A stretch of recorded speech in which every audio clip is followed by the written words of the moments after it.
تو جب عمل کیا تو فنا ہو گیا، فنا ہو گیا تو پھر اس کا جسم کہاں ہے کہ جو تولا جائے گا؟ اب مثال کے طور پر میں بول رہا ہوں، اب یہ بات ہوا میں ملتی جا رہی ہے تو وہ کہتے ہیں کہ یہ تو فنا ہو گیا عمل، اب اس کو کہاں سے پکڑا جائے گا، کہاں رکھا جائے گا، کیسے تولا جائے گا؟ یہ ان کے ذہن کا خدشہ ہے۔ تو شریعت مطہرہ نے قرآن و سنت کے زیر سایہ جو وضاحتیں کی ہیں، ہمارے نزدیک عقل بہت بڑی پاور ہے مگر عقل شرع کے تابع ہے۔ شریعت مطہرہ عقل کو مطمئن کرتی ہے اور راج شریعت کا ہے، عقل اس کی رعایا ہے، اس کا کہنا مانے گی۔ جو بات عقل کو سمجھ آ جائے عقل شکر ادا کرے، اور جہاں عقل نہ پہنچ سکے تو عقل یہ سمجھے کہ میری پرواز ختم ہو گئی ہے، شریعت کی فضا اب بھی باقی ہے۔ تو قیامت کے دن حصی ترازو ہوں گے، حصی ترازو کے حصی پلڑے ہوں گے اور ان میں حصی اعمال رکھے جائیں۔ یا تو ایسا ہوگا کہ رب ذوالجلال کی قدرت سے کوئی بعید نہیں، وہ اعمال کو اس دن جسم عطا فرما دے گا تو عمل جسم کی شکل میں پیش ہو جائیں، جسم کی شکل میں ان کو پھر رکھا جائے گا۔ یا عمل کی خود جسامت نہیں ہوگی لیکن جسم میں پیک کیا جائے گا عمل کو، اس کی جسامت ہوگی۔ ایسے ظرف میں عمل کو داخل کر دیا جائے گا کہ جس ظرف کے ذریعے سے پھر اس کا وزن ہوگا۔ یا تیسرے نمبر پر بہت سی چیزیں ہیں جن کا تعلق متشابہات سے ہے۔ متشابہات کا مطلب کیا ہوتا ہے کہ ہم پہ لازم ہے کہ ہم یقین رکھیں کہ ایسا ہے، باقی کیا ہے یہ قیامت کے دن معلوم ہو جائے گا۔ جس طرح کہ قرآن مجید برہان رشید میں ہے ید اللہ فوق ایدیہم، اللہ کا ہاتھ ان کے ہاتھوں کے اوپر تھا، جو بیت رضوان کا معاملہ بیان کیا۔ اب ہاتھ کا لفظ تو ہمیں معلوم ہے، ہاتھ کا معنی بھی معلوم ہے، مگر اللہ کا ہاتھ کیسا ہے یہ سوچنا حرام ہے، کیونکہ ہم سوچ ہی نہیں سکتے، ہمارے سورسز ہی نہیں جن سے ہم معلوم کریں کہ اللہ کا ہاتھ کیسا۔ ہم جس کو ہاتھ سمجھتے ہیں وہ تو ایک جز ہے، ایک عضو ہے، اور رب اعضاء سے پاک ہے، چونکہ جس کے اعضاء ہوتے ہیں وہ مرکب ہوتا ہے، جو مرکب ہو وہ حادث ہوتا ہے، جو حادث ہو وہ فانی ہوتا ہے، جو فانی ہو وہ رب نہیں ہوتا۔ اس واسطے شریعت نے پابند کر دیا سب کو کہ عقل کو یہاں روک لینا، نہیں سوچنا کہ اس کا ہاتھ کیسا ہے۔ اگر سوچ کے کوئی معین کرے گا کہ ایسا ہے تو اس نے قرآن کی آیت کی خلاف ورزی کی۔ رب ذوالجلال نے لازم کر دیا ہے کہ قرآن کی متشابہات میں آگے تدبر مت کرو، رب کی مخلوق میں غور ضرور کرو مگر رب میں غور نہ کرو، اس واسطے کہ رب وہ ہے جو عقل کے ترازو پہ تولا نہیں جا سکتا۔ ایسے ہی دیگر معاملات ہیں، جنت ہے، دوزخ ہے۔ اب ہم عقل سے سوچ کے ان ساری چیزوں کو کس طرح اپنی اپنی جگہ پہ بنا سکتے ہیں، یقین رکھنا لازم ہے، اور یہی ایمان بالغیب کی شان ہے، اور یقین رکھا ہوا ہے، یقین رہے گا۔ قیامت کا دن ہوگا تو ترازو دیکھیں گے، اعمال تولے جا رہے ہوں گے تو پتہ چل جائے گا یہ وہ چیز ہے جس کو قرآن مجید میں میزان سے تعبیر کیا گیا تھا۔ وَنَضَعُ الْمَوَازِينَ الْقِسْطَ لِيَوْمِ الْقِيَامَةِ، ترازو ہے، ان پہ اعمال تولے جائیں۔ کچھ لوگوں کا یہ بھی خدشہ ہے، وہ کہتے ہیں کہ ترازو کی حکمت کیا ہے؟ تولے تو وہ جسے پتہ نہ ہو، اور جو ازل سے سب کچھ جانتا ہے اس کو پھر وہ تولتا کیوں ہے؟ امتحان وہ لے جس کو نتیجے کی خبر نہ ہو، اور جس کو نتیجے کی خبر پہلے ہی ہے وہ پھر امتحان کیوں لیتا؟ تو اس بنیاد پر ایک طبقہ معتزلہ کا مقلد اور دوسرا نام نہاد روشن خیالوں کا پجاری اس بات پر سینکڑوں آیات کا منکر قرار پاتا، کیونکہ رب ذوالجلال نے تو موت حیات کا سلسلہ بیان کرنے کی حکمت یہ بیان کی ہے، خلق الموت والحیات لیبلوکم ایکم احسن عملا۔ اللہ نے موت و حیات کا سلسلہ کیوں بنایا؟ تاکہ وہ تمہیں آزمائے کہ کون ہے تم میں جو اچھا عمل کرنے والا ہے۔ تو پتہ چلا آزمائش برحق ہے، امتحان ضرور ہے، دنیا کا سارا سلسلہ ہی آزمائش پر ہے، اور قیامت کے دن پھر آیات بول رہی ہیں والوزن یومئذ الحق، وزن ضرور ہوگا، ترازو رکھے جائیں گے۔ اس بنیاد پر ماننا لازم ہے۔ ہاں حکمت یہ ہے کہ رب ذوالجلال خود جاننے کے لیے آزمائش نہیں کرتا اور اپنے علم کے لیے ترازو نہیں رکھے گا، اس کا علم ازلی ہے، ابدی ہے، کچھ نہیں بنا تھا وہ اس وقت بھی جانتا تھا۔ جس بندے کا معاشر کو آزمائش ہونے کے بعد ترازو پہ عمل رکھا گیا ہے، یہ بندہ پیدا بھی نہیں ہوا تھا، اس کا پردادا بھی نہیں پیدا ہوا تھا، حضرت آدم علیہ السلام بھی نہیں پیدا ہوئے تھے، رب کو پھر بھی پتا تھا کہ یہ پیدا ہوگا تو کیا کام کرے گا۔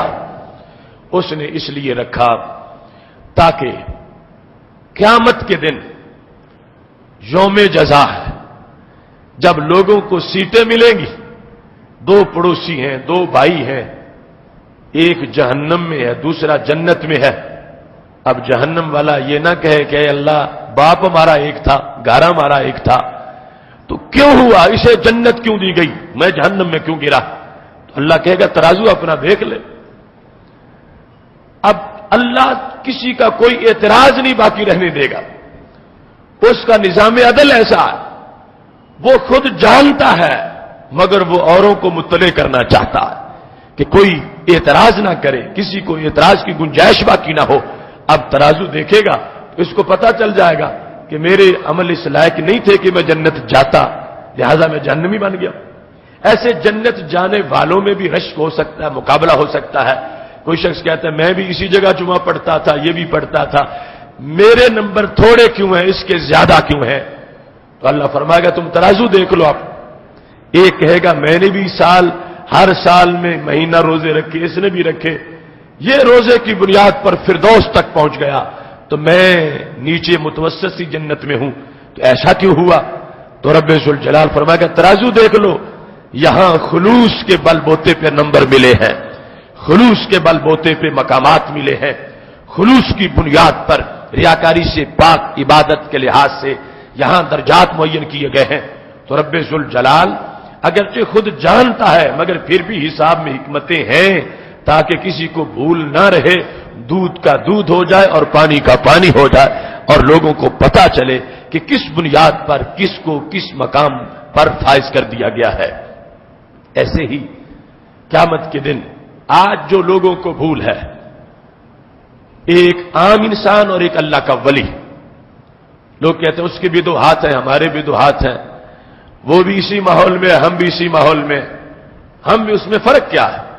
اور قیامت کے دن جس وقت واضح فرق آ رہا ہوگا، ایک جہنم کے شعلوں میں ہے، دوسرا فردوس کے بالا خانوں میں رب کا دیدار کر رہا ہے، تو جب سوال ابھرے گا فرق کیا ہے، تو رب ذوالجلال کہے گا ترازو دیکھ لو، جس سے تمہیں فرق کا پتہ چل جائے گا۔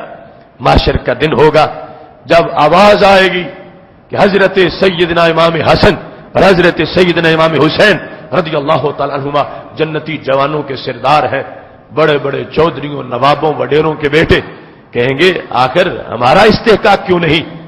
تو رب ذوالجلال فرمائے گا تم عمل کو دیکھ لو، ترازو تمہارا سامنے ہے، کیا کربلا والا کردار تمہارا موجود ہے کہ تمہیں سرداری کی سیٹیں ادا کی جائیں؟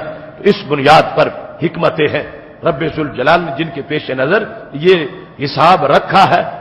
اور خود بندے کو بھی بھول ہو سکتی ہے کہ کہے کہ میں نے تو بہت کچھ کمایا تھا، بہت کچھ کیا تھا، اب معاشر میں میرا تو کوئی حصہ ہی نہیں بنا، اعمال ہی تھوڑے سے نکلے ہیں، تو رب ذوالجلال ترازو پہ دکھا دے۔ بطور خاص کفار جس وقت کہیں گے ہم نے بڑی سماجی خدمت کی، ہم نے بڑا کام کیا، تو رب ذوالجلال نے قرآن مجید میں فرمایا فَلَا نُقِيمُ لَهُمْ يَوْمَ الْقِيَامَةِ وَزْنًا، قیامت کے دن جب تولا جائے گا، کافر کے عمل کا کوئی وزن ہی نہیں نکلے گا، بھوسے کی طرح کھوکھلا۔ مومن کا عمل جو ہے اس کا بڑا وزن ہے۔ اب ایک مومن ہے جو کسی بھوکے کو کھانا کھلاتا، ایک مومن ہے جو کسی پیاسے کو پانی پلاتا ہے، اور دوسری طرف ایک کافر ہے جس نے یہی کام کیا۔ اب قیامت کے دن کیا ہوگا؟ مومن نے جو ایک گلاس پلایا تھا